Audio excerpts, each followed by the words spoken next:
Hey, I appreciate you following my channel. I just wanted to invite you to a couple of things that I'm really excited about. Number one is my real estate sales business in Utah. If you are looking to buy or sell real estate across the Wasatch Front in Utah, give us a call at 801-675-8570, or you can check out www.the-wgr.com. If you have referrals for me and my team here as well, we'd love to do some business with you. If you're a real estate agent and you want to increase your revenue, increase your skill set, and just improve your business all the way around, you've got to get a coach. I highly recommend that you go to www.fearlessagent.com. It's the most effective and affordable real estate sales coaching and training on the planet today, and I've been part of that organization for over a decade now, and it's the greatest thing I've ever done for my real estate business. I hope you guys enjoyed today's video, and we'll see you soon.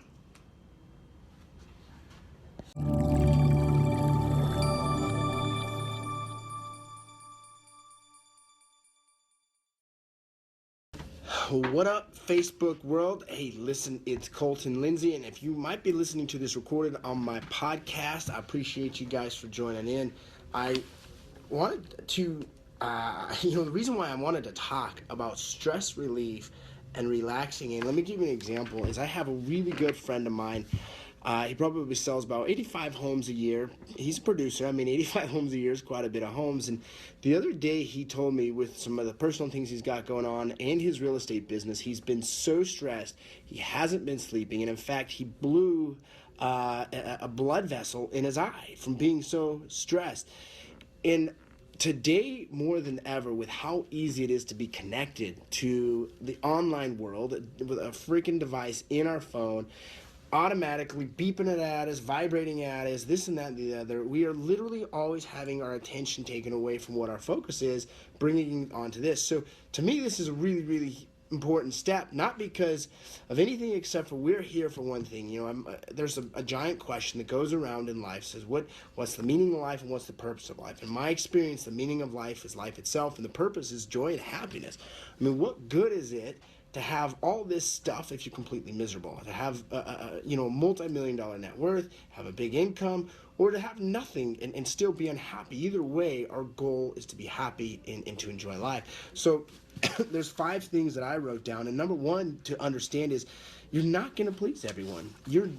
It's impossible to make everyone happy. And the goal is not to make everyone happy. The goal is to create as much value as possible for as many people as possible. And some people aren't going to find value in it. Some people are actually going to be upset on how you treat things, or upset with your personality, or for whatever bullshit story they got going on in their head.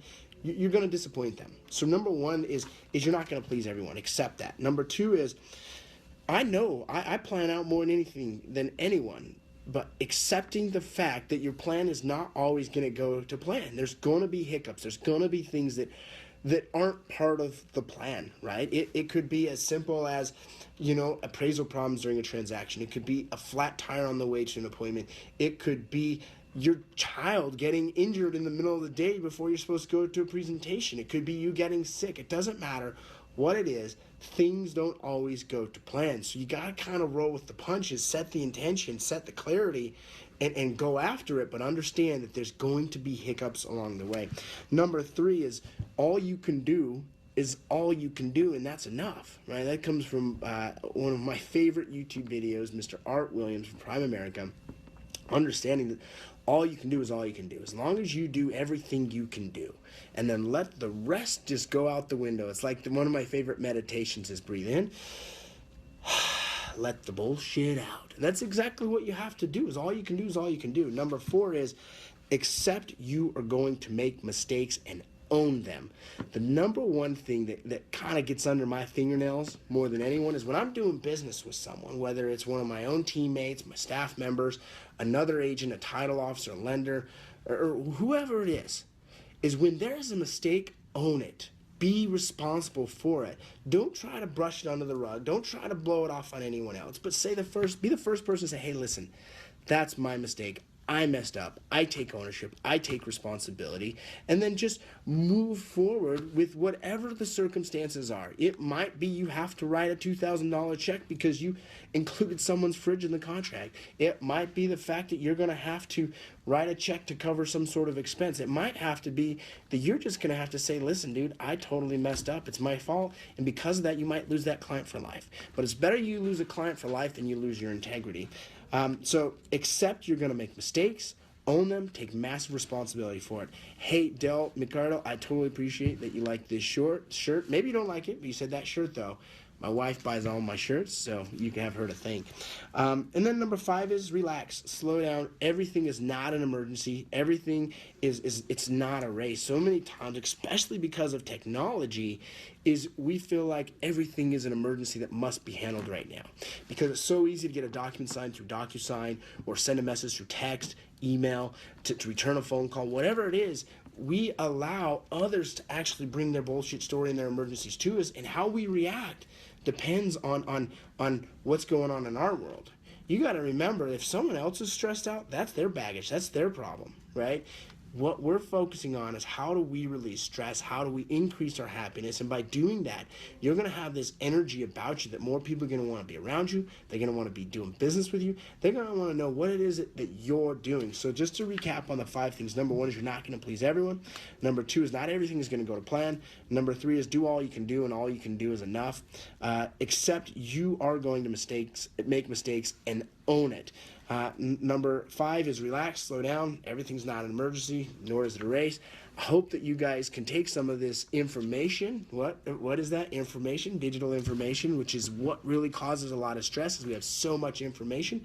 Hopefully you can take this information. You can receive it to where you can actually increase the positive energy in your life and decrease the stress, because there's nothing worse than dealing with stress in your life. It just sucks, quite honestly. If you're looking to buy or sell, or if you're a real estate agent that has clients that are moving to Utah, reach out to me, www.the-wgr.com. We'd love to work with you. We're receiving about 1 referral a week right now from you agents, so I want to say thank you for that. Greatly appreciated it. We literally just received a referral from an agent in the market south of us. We were able to help his client in 6 days get started and find a house, hoping to get that under contract today. Also, if you're a real estate agent and you want to increase your productivity, I would recommend you go to fearlessagent.com and check out their coaching training platform. Has helped me grow my business immensely. And if you don't have a coach, if you don't have a mentor, then you're dropping the ball on the average level. And I know that if you're watching this, you're not wanting to be average. You're wanting to be, blow it up to a next level. Thanks for watching, guys. Hey, I appreciate you.